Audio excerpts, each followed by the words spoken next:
Supreme court के लोगों में अशोक चक्र बना हुआ है, जिसके नीचे संस्कृत में एक श्लोक है, यतो धर्म ततो जय, यानी जहां धर्म है वही जय है, वही जीत है। लेकिन इस धर्म का सही मतलब समझे बिना ही तमाम राजनीतिक पार्टियां लखनऊ की लड़ाई में इसको अपने अपने तरीके से इस्तेमाल कर रही है। नमस्कार, आप देख रहे हैं लखनऊ की लड़ाई, आपके साथ मैं हूं अंजना ओम कश्यप। 32 वर्ष पहले भारतीय जनता पार्टी ने धर्म को अपना एजेंडा बनाया था। 1989 का अधिवेशन था, पालमपुर अधिवेशन, जिसमें राम मंदिर निर्माण को बीजेपी ने अपना एजेंडा बनाया। अब तो मंदिर का निर्माण भी शुरू हो चुका है, फिर क्यों बार बार धर्म का सहारा? आपको पता है, पिछले एक महीने में प्रधानमंत्री नरेंद्र मोदी और यूपी के मुख्यमंत्री योगी आदित्यनाथ ने करोड़ों करोड़ के 30 से ज्यादा योजनाओं का शिलान्यास और उद्घाटन कर दिया है।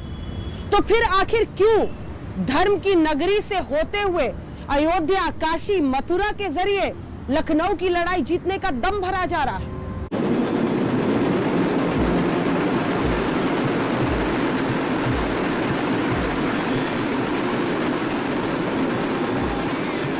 यहां अगर औरंगजेब आता है तो शिवाजी भी उठ खड़े होते हैं।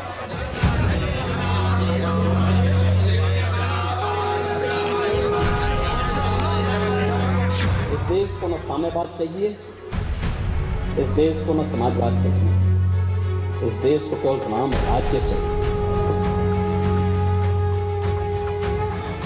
और एक प्रिय खेल और उनका, जैसे ही चुनाव करीब आए तो धार्मिक चश्मा लगा दिया।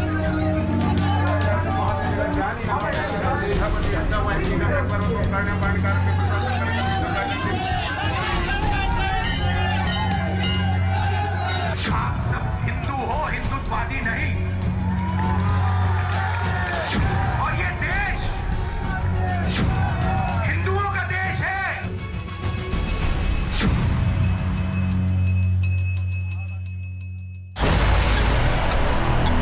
औरंगजेब, शिवाजी, जिन्ना, रामराज्य, समाजवादी रामराज्य, हिंदुओं का देश, हिंदुओं का राज, हिंदुत्ववादी। धर्म के धनुष से लखनऊ की लड़ाई जीतने वाले ये वो तीर हैं जिनके इस्तेमाल पर तय है, जितना चुनाव गर्म होगा, मुद्दा धर्म होगा। विधानसभा के भीतर चुनाव से पहले आखिरी सत्र में मुख्यमंत्री राम राज्य ही देश के लिए जरूरी बताते हैं। उसी विधानसभा को जीतने के लिए रथ लेकर निकले अखिलेश यादव गदा भी उठाते हैं, घंटी भी बजाते हैं, टीका भी लगाते हैं। इस देश को न साम्यवाद चाहिए, इस देश को न समाजवाद चाहिए, इस देश को केवल राम राज्य चाहिए। और उत्तर प्रदेश तो राम राज्य ही था।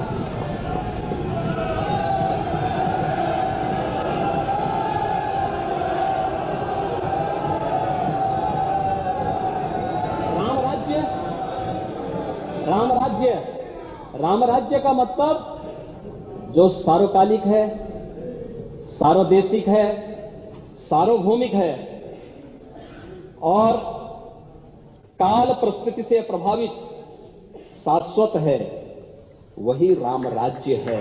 मुख्यमंत्री जी इस बात को जानते ही नहीं है। उन्होंने न संविधान पढ़ा है, न संविधान के प्रेम्बल को पढ़ा है। हमारा संविधान के प्रेम्बल में शुरू में ये कहा गया कि हमारी सोशलिस्ट स्टेट होगी, भारत में जितने भी कार्यक्रम योजनाएं बनेंगी सोशलिस्ट बनेंगी। जो रामराज्य की बात करते हैं बिना समाजवाद के अधूरी हैं। जो रामराज्य की परिकल्पना है वो बिना समाजवाद के पूरे नहीं हो सकती। जनहित का विकास ही धर्म या फिर चुनाव में धर्म के मुद्दों का विकास? चुनावी रणनीति के तराजू पर इन दोनों को तौले तो तस्वीर पहले कुछ यूं दिखती है। अक्टूबर से लेकर 15 दिसंबर तक उत्तर प्रदेश में 30 से ज्यादा बड़े शिलान्यास, उद्घाटन, लोकार्पण में प्रधानमंत्री या मुख्यमंत्री सीधे शामिल हो चुके। इन्हीं योजनाओं के सहारे मुख्यमंत्री योगी आदित्यनाथ उत्तर प्रदेश को $1 खरब की अर्थव्यवस्था बनाने का लक्ष्य रखते हैं। तो क्या धर्म नहीं, विकास ही प्रमुख एजेंडा है? तभी तो इसी हफ्ते काशी में 2 दिन बिताकर लौटे प्रधानमंत्री शनिवार को शाहजहांपुर पहुंचते हैं। उत्तर प्रदेश के पश्चिम से पूरब तक 22 जिलों के बीच कनेक्टिविटी वाले गंगा एक्सप्रेसवे का शिलान्यास करते हैं। डबल इंजन की सरकार में यूपी का बढ़ता हुआ सामर्थ्य हम सभी देख रहे हैं, पूर्वांचल एक्सप्रेसवे हो या फिर Delhi Meerut expressway, Kushinagar international airport हो या फिर डेडिकेटेड फ्रेट कॉरिडोर के महत्वपूर्ण फेज, ऐसे अनेक प्रोजेक्ट्स जन सेवा के लिए समर्पित हो चुके हैं। इससे पहले भी लखनऊ की लड़ाई में बीजेपी के विकास मॉडल की कई तस्वीरों को अगर हम विंडो में देखें तो पाएंगे कि 20 अक्टूबर को कुशीनगर में अंतर्राष्ट्रीय एयरपोर्ट का लोकार्पण, 25 अक्टूबर को सिद्धार्थनगर से 9 मेडिकल कॉलेज की सौगात, 16 नवंबर को सुल्तानपुर में पूर्वांचल एक्सप्रेसवे का लोकार्पण, 19 नवंबर को झांसी में डिफेंस कॉरिडोर का उद्घाटन, 7 दिसंबर को गोरखपुर में एम्स और खाद कारखाने का उद्घाटन, 11 दिसंबर को वाराणसी में काशी विश्वनाथ धाम का लोकार्पण। हजारों करोड़ की विकास योजनाएं हैं, लेकिन क्या विकास के आगे धर्म का मुद्दा चुनाव में ज्यादा फायदेमंद लगता है? अगर नहीं तो फिर क्यों जेवर में अंतर्राष्ट्रीय एयरपोर्ट का शिलान्यास करने के मौके पर मुख्यमंत्री जिन्ना और गन्ना की बात करें? या जिन्ना के अनुयायियों से फिर दंगा करवाने की शरारत करवाएगा?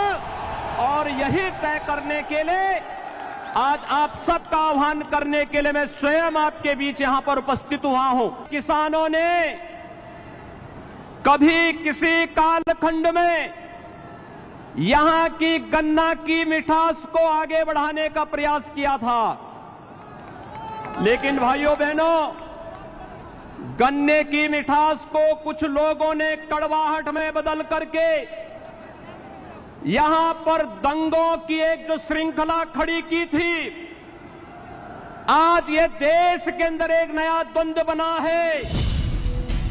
विकास काशी का भी होता है, सैकड़ों करोड़ रुपए का विकास, लेकिन चर्चा में विकास के साथ आता है औरंगजेब, सालार मसूद। आतताइयों ने इस नगरी पर आक्रमण किए, इसे ध्वस्त करने के प्रयास किए। औरंगजेब के अत्याचार, उसके आतंक का इतिहास साक्षी है।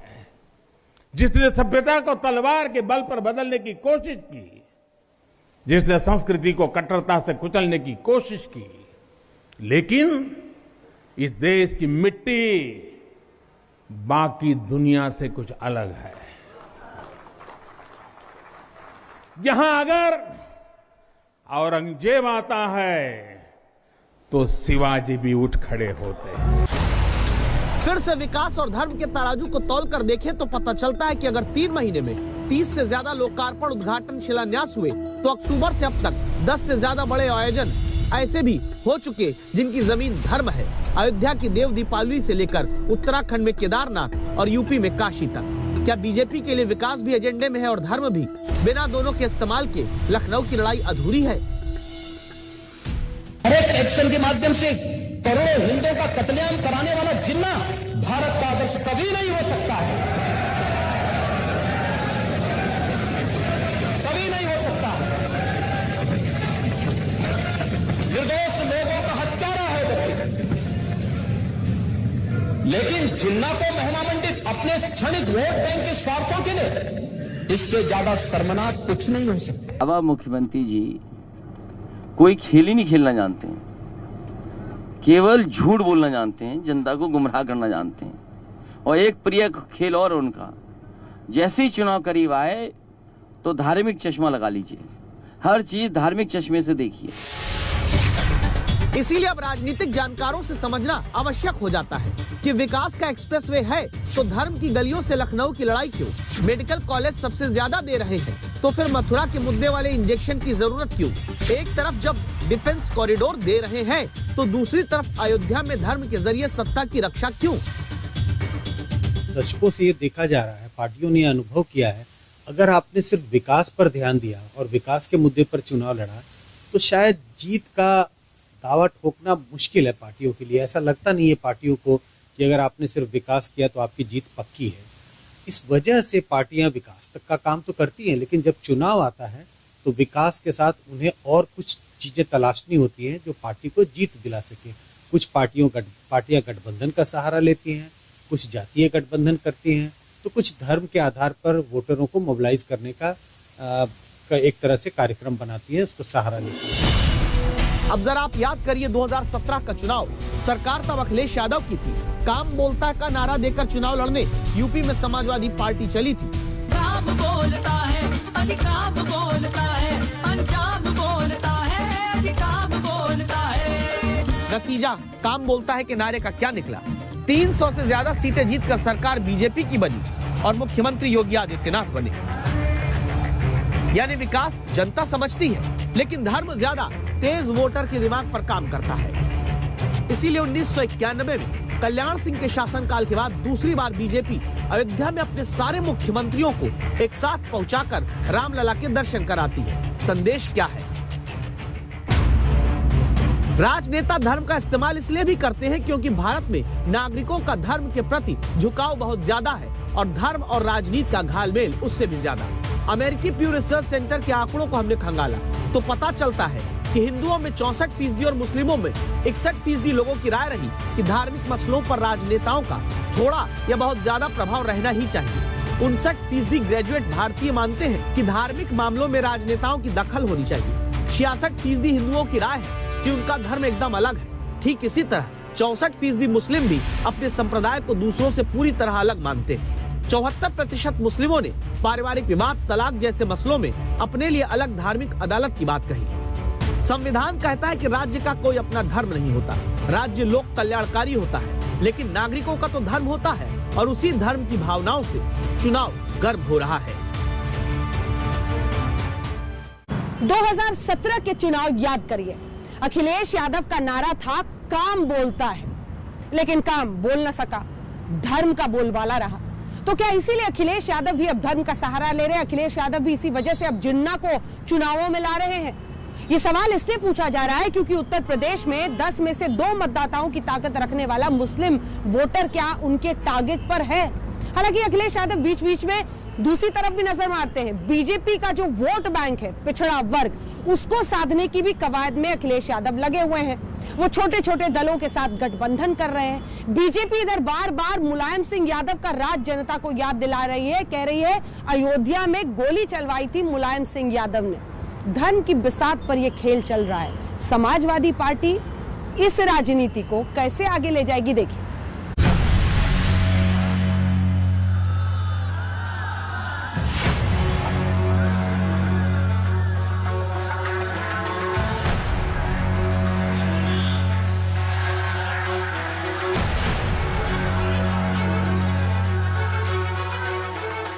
मुलायम सिंह पहलवानी करते थे, गदा अखिलेश यादव रथ से लेकर रैली तक उठाते हैं। और धर्म के सहारे लखनऊ की लड़ाई जीतने चली समाजवादी पार्टी के कार्यकर्ता बलिया में गंगा में जाकर हाथ में गंगा जल लेकर शपथ लेते हैं कि उत्तर प्रदेश सरकार को हटाएंगे।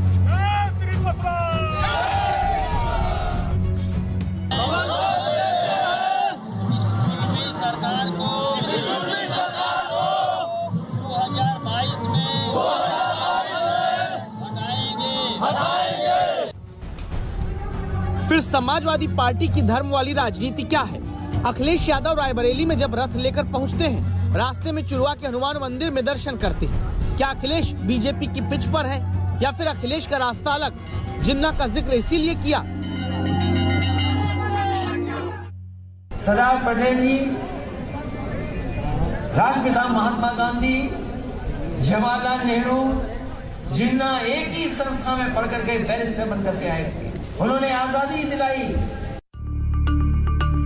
अखिलेश यादव के इस बयान को मुस्लिम वोटों को खींचने का जरिया माना गया। समाजवादी पार्टी का धार्मिक चश्मा तब भी नजर आता है जब लड़कियों की शादी की उम्र 18 वर्ष से 21 वर्ष करने को लेकर बात शुरू होती है और समाजवादी पार्टी के मुस्लिम सांसद विरोध में शर्मनाक बयान देते हैं। लड़कियों को ज्यादा उम्र बढ़ा देने से बहरहाल हालात बिगड़ेंगे और जो 18 साल की उम्र भी काफी थी उनके लिए जी, और वो हमेशा चली आ रही थी और इस वरना इसे ज्यादा आवारगी का मौका मिलेगा। बच्चे जब नेट देखते हैं, गंदी तस्वीरें, गंदी फिल्में देखते हैं तो उनका भी हार्मोनल लेवल बहुत बढ़ जाता है। इसकी वजह से आवारगी बढ़ती है, क्राइम्स बढ़ जाते हैं। जिन्ना पर बयान एक बार देने के बाद अखिलेश अब जाति के धर्म और उसके मर्म को पकड़ने लगे। इसीलिए पश्चिम से पूरब तक तमाम छोटे छोटे दलों के साथ गठबंधन कर चुके हैं। नया गठबंधन अपने ही चाचा शिवपाल यादव की पार्टी से किया। समाजवादी पार्टी की देखन में छोटन लगे घाव करे गंभीर वाली छोटे दलों से दोस्ती की राजनीति के मुकाबले बीजेपी समाजवादी राज के दौरान अल्पसंख्यकों के तुष्टीकरण का आरोप लगाकर घेरती है। इन लोगों को काशी में बाबा विश्वनाथ का भव्य धाम बनने से दिक्कत है। इन लोगों को अयोध्या में प्रभु श्री राम का भव्य मंदिर बनने से दिक्कत है। इन लोगों को गंगा जी के सफाई अभियान से दिक्कत है। यही लोग हैं जो आतंक के आकाओं के खिलाफ सेना की कार्रवाई पर सवाल उठाते हैं। यही लोग हैं जो भारतीय वैज्ञानिकों की बनाई made in India corona vaccine को कटघरे में खड़ा कर देते हैं। बेटियों की सुरक्षा पर आए दिन सवाल उठते रहते थे। बेटियों का स्कूल कॉलेज जाना तक मुश्किल कर दिया गया था। व्यापारी कारोबारी घर से सुबह निकलता था, परिवार को चिंता होती थी कब कहां दंगा हो जाए, कहां आगजनी हो जाए, कोई नहीं कह सकता था। छोटे दल जो खासकर पिछड़े वर्ग की अलग अलग जातियों को समेटते हैं, इस वर्ग के लोगों में धर्म का काफी प्रभाव रहता है। क्या इसीलिए समाजवादी पार्टी के 90 के दशक के शासन को भी बीजेपी याद कराती है, जब अयोध्या में कार सेवकों पर गोली चली थी? जब इन छोटे छोटे दलों से गठबंधन कर लिया है तो बीजेपी का जो लोअर ओबीसी के बीच में जो जनाधार था वो खिसकता हुआ दिखाई पड़ता है। अगर उन लोअर ओबीसी को एकजुट करना है, क्योंकि ये जातीय आधार पर बटे हुए हैं, इन छोटी छोटी पार्टियों का अलग अलग जातियों में जनाधार है, इसको अगर तोड़ना है, इस जातीय आधार को अगर तोड़ना है तो बीजेपी धर्म का सहारा लेने की कोशिश कर रही है। धर्म की राजनीति में सबका अपना मॉडल है, तभी तो जिस मुख्तार अंसारी का विरोध समाजवादी पार्टी 2012 से 17 में करती रही, मुख्तार के भाई सिगबुतुल्लाह अंसारी पहले समाजवादी पार्टी में शामिल हो चुके हैं। यूपी सरकार मुख्तार की 100 करोड़ से ज्यादा प्रॉपर्टी को जमींदोज कर चुकी है। बीजेपी अखिलेश को मुख्तार अंसारी की याद दिलाती है और अखिलेश बीजेपी को ब्राह्मण वोट के लिए मंत्री बनाए जाने के बाद कुर्सी बचाने में लगे मंत्री अजय मिश्रा टेनी की याद दिलाते हैं। जब उस माफिया पर बुलडोजर चलता है,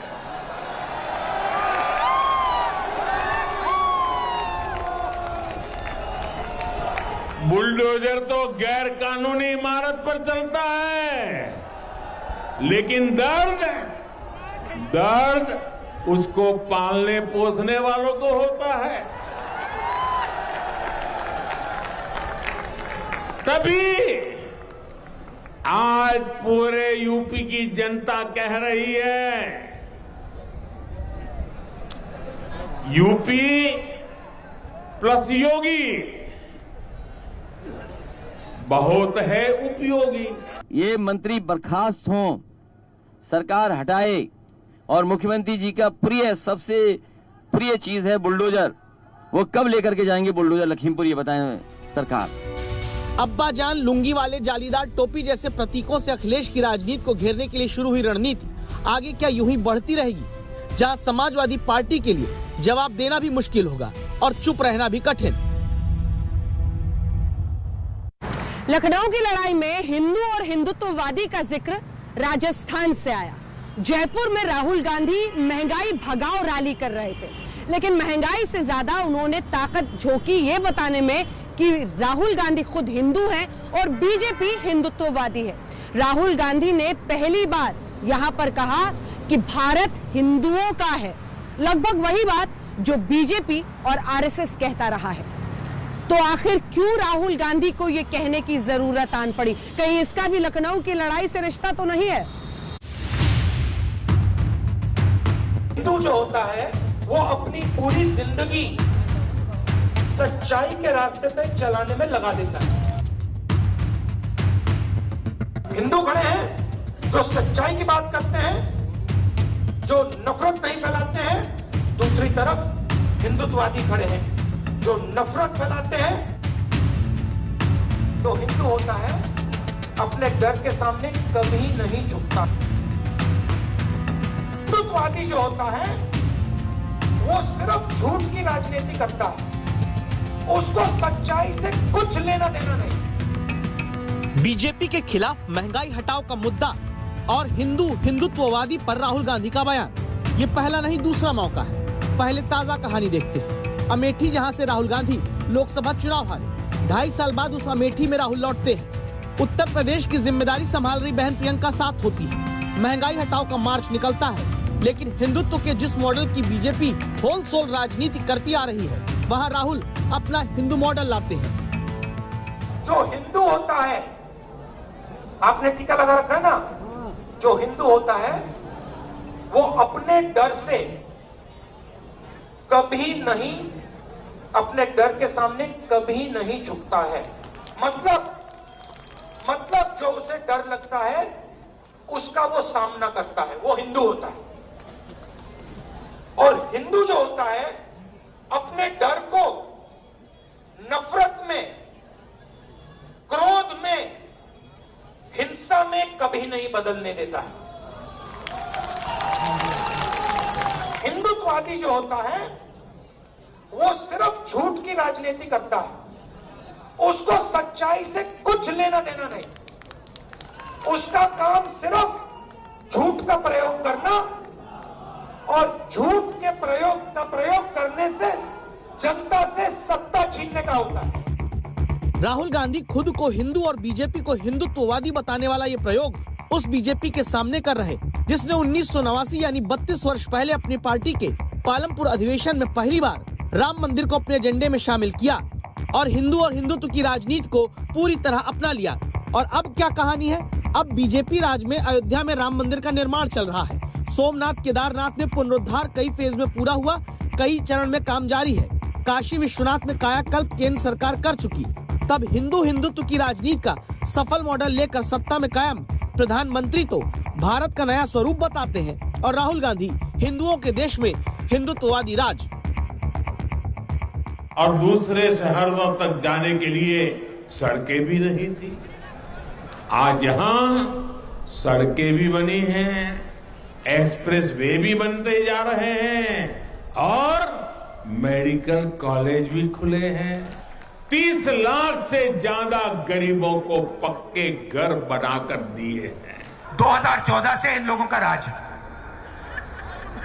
हिंदुत्ववादियों का राज है, हिंदुओं का नहीं। सही है ना?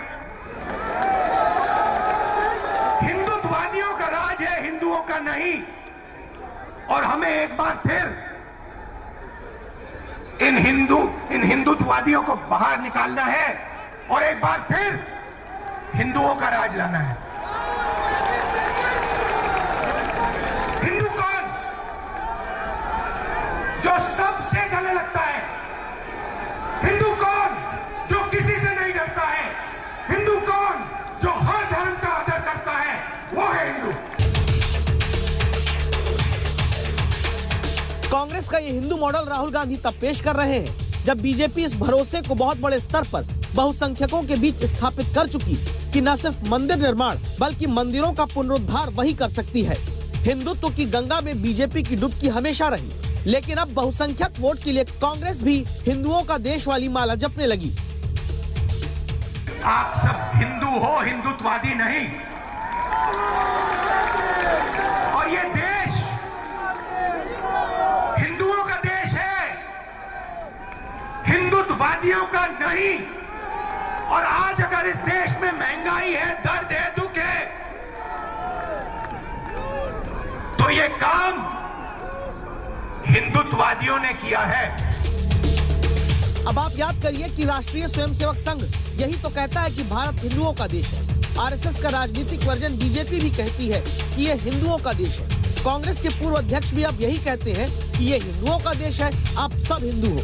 जो संघ कहता आया जो बीजेपी कहती आई धर्म की राजनीति में, वही अब राहुल गांधी कहते हैं। क्योंकि आप सब हिंदू हो, हिंदुत्ववादी नहीं। और ये देश हिंदुओं का देश है। तो क्या ये कहा जाए कि वो वक्त आ गया जहां लोकतंत्र बहुसंख्यक की राजनीतिक कहानी है, जहां हिंदू वोट के बिना कुछ होगा नहीं, जहां राजनीति का नायक भी हिंदू होगा और इसके लिए अब सभी विपक्षी दलों को बीजेपी के मुकाबले अपना अपना हिंदू वोट का मॉडल दिखाना होगा। इसीलिए महात्मा गांधी का सहारा भी लेते हैं तो उनके साथ अपना अपना हिंदू मॉडल जोड़ा जाता है। गांधी जी ने कहा